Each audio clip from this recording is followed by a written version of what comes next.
திருப்பலி வாசகங்கள் திங்கட்கிழமை 25 டிசம்பர் 2023. கிறிஸ்து பிறப்பு பெருவிழா. முதல் வாசகம். இதோ உன் மீட்பர் வருகின்றார். இறைவாக்கினர் எசாயா நூலிலிருந்து வாசகம். அதிகாரம் 62, வசனங்கள் 11 முதல் 12 வரை. உலகின் கடைக்கோடி வரை ஆண்டவர் பறைசாற்றியது. மகள் சீயோனிடம் சொல்லுங்கள், இதோ உன் மீட்பு வருகின்றது. அவரது வெற்றி பரிசு அவருடன் உள்ளது. அவரது செயலின் பயன் அவர் முன்னே உள்ளது. புனித மக்களினம் என்றும் ஆண்டவரால் விடுதலை அடைந்தவர்கள் என்றும் அவர்கள் அழைக்கப்படுவார்கள். நீயோ தேடி கண்டுபிடிக்கப்பட்டவள் என்றும் இனி கைவிடப்படாத நகர் என்றும் பெயர் பெறுவாய். இது ஆண்டவரின் அருள்வாக்கு. இறைவா உமக்கு நன்றி. பதிலுரை பாடல். பேரொளி இன்று நம்மேல் ஒளிரும், ஏனெனில் நமக்காக ஆண்டவர் பிறந்துள்ளார். ஆண்டவர் ஆட்சி செய்கின்றார், பூவுலகம் மகிழ்வதாக. திரளான தீவு நாடுகள் களிகூர்வனவாக. மேகமும் காரிருளும் அவரை சூழ்ந்துள்ளன. நீதியும் நேர்மையும் அவரது அரியணையின் அடித்தளம். பேரொளி இன்று நம்மேல் ஒளிரும், ஏனெனில் நமக்காக ஆண்டவர் பிறந்துள்ளார். நேர்மையாளருக்கென ஒளியும் நேரிய உள்ளத்தோர்க்கென மகிழ்ச்சியும் விதைக்கப்பட்டுள்ளன. நேர்மையாளர்களே, ஆண்டவரில் களிகூருங்கள். அவரது தூய்மையை நினைத்து அவரை புகழுங்கள். பேரொளி இன்று நம்மேல் ஒளிரும், ஏனெனில் நமக்காக ஆண்டவர் பிறந்துள்ளார். இரண்டாம் வாசகம். கடவுள் தம் இரக்கத்தை முன்னிட்டு நம்மை மீட்டார்.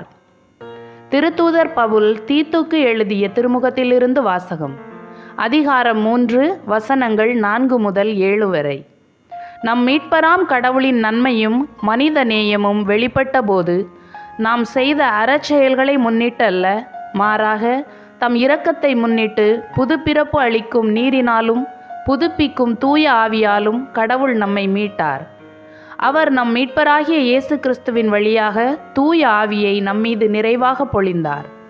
நாம் அவரது அருளால் அவருக்கு ஏற்புடையவர்களாகி நாம் எதிர்நோக்கி இருக்கும் நிலைவாழ்வை உரிமை பேராக பெறும்பொருட்டே இவ்வாறு செய்தார். இது ஆண்டவரின் அருள்வாக்கு.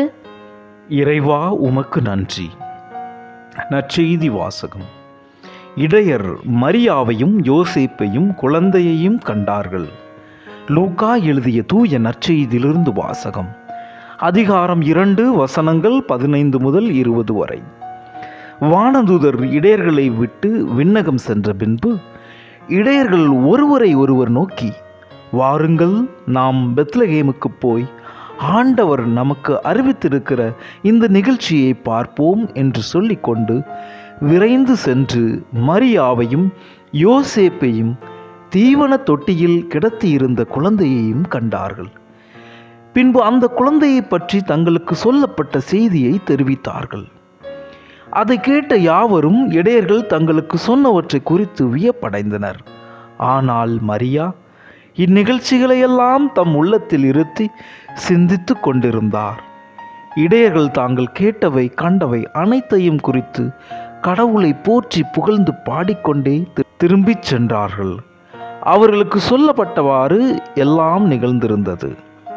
இது கிறிஸ்து வழங்கும் நற்செய்தி. கிறிஸ்துவே உமக்கு புகழ். விண்ணுலகில் இருக்கிற எங்கள் தந்தையே, உமது பெயர் தூயது என போற்றப் பெறுக. உமது ஆட்சி வருக. உமது திருவுளம் விண்ணுலகில் நிறைவேறுவது போல மண்ணுலகிலும் நிறைவேறுக. எங்கள் அன்றாட உணவை இன்று எங்களுக்கு தாரும். எங்களுக்கு எதிராக குற்றம் செய்வோரை நாங்கள் மன்னிப்பது போல எங்கள் குற்றங்களை மன்னியும். எங்களை துன்பப்படுத்தாதேயும், தீமையிலிருந்து எங்களை விடுவித்தருளும்.